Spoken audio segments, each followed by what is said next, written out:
За ээжихөө телевизийн дууг багасгачаарай. Хантай.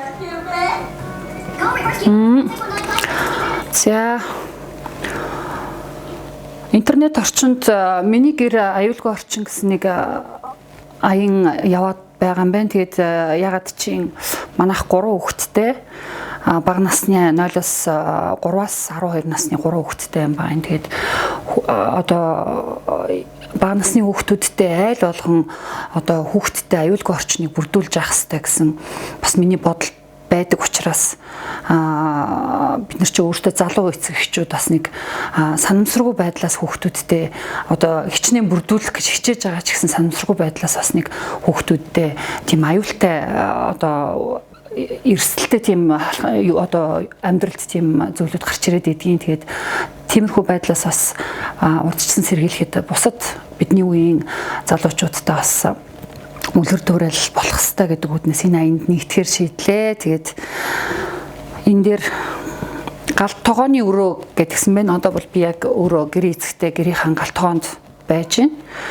Тэгээд хутга заазуур хаач зэрэг хурц ирмэгтэй зүйлсийг хүүхдийн гар хүрэх газарт байрлуулж байна уу гэсэн байна. Миний авдаг одоо арга гэх юм бол одоо хүүхдүүдтэй аль болох ярьж хэлж ойлгуулахыг боддог.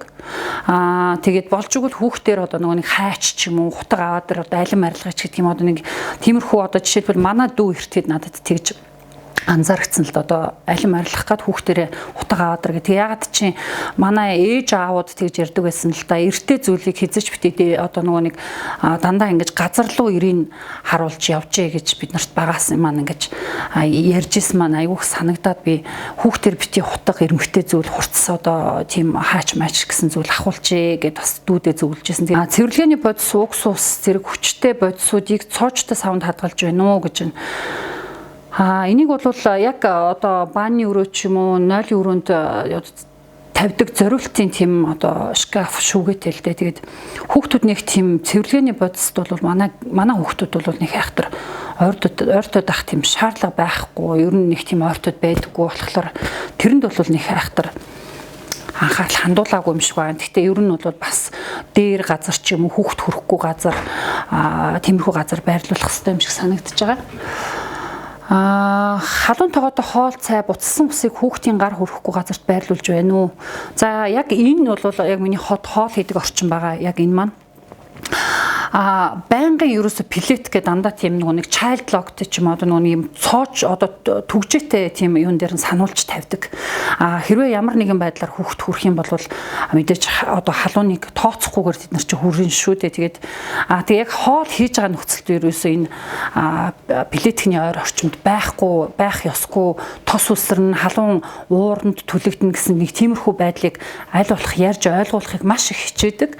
Хүүхдүүд маань ч гэсэн ерөөхдөө бол ээжийнхээ үгэнд ороод их сайн байдаг гэж бодож байгаа.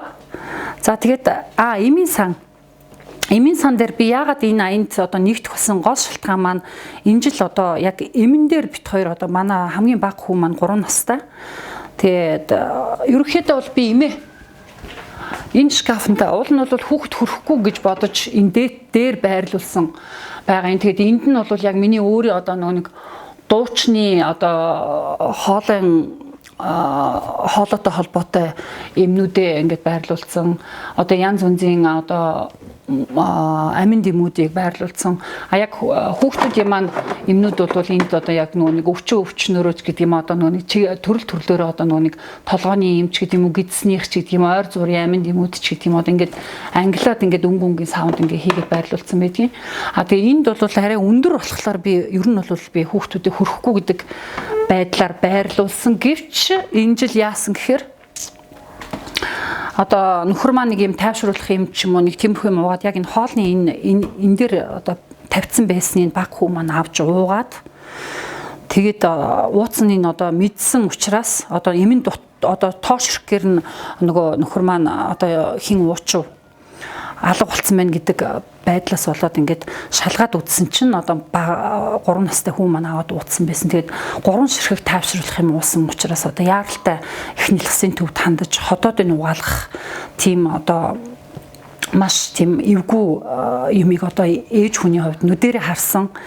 Ёстой хичнээн хөөрхөн сэргэлэг хүүхэд тэгэл өстой нэрээ аюу хэцүү юм байлаа. Тэгээ тийм болохоор зэрэг ээж аавудаа ерөөсө хичнээн бид нар ингээл арга хэмжээ аваад дээр байрлуулаад хоол байрлуулаад тайлбарлаад ингээд байгаач гисэн одоо ингээд санамсаргүй ямар нэгэн одоо үйлдэлээс бидний эцэг эхийн бидний үйлдэлээс болоод ерөөсө хүүхэд маань тухайн үед тэгэл тэрийг мэдэхгүй өөрт нь өгдөг одоо витамин гэдэгтэй адилхан бодоод л тэгээд ууцсан юм шиг байна. Тэгээд тиймэрхүү миний гаргасан тиймэрхүү алдааг бити давтаасай гэсэндээ одоо яг энэ хүүхэд эрхэм хэрэглэгч гэдэг энэ пэйжэд миний гэр аюулгүй орчин гэсэн ийм хуудас байгаа юм байлээ. Тэгээд энэ хуудсыг эхнээс нь ахуулаад дуустал нь хүүхдүүдтэйгээ энэ хүртөөгөө сайхан суугаад одоо яг ямар орон гэрийн доторх аюулгүй байдлыг хүүхдүүдтэй бүрдүүлж чадсан байна уугүй юу гэдгээ нягтлаад сайн харж байгаа гэж бодож чинь. Тэгээд мэдээж бид нар бүгдөө л хүүхдүүдтэй сайн сайхныг хүссэн. Тэгээд гэвч бидний орчин бүрдүүлж байгаа орчин маань тийм байж чадчихэв үгүй юу гэдгээ сайхан нягтлаад харчаасай л гэж би бодож чинь. Тэгээд энэ челленжд бүгдөө нэгтцгээе.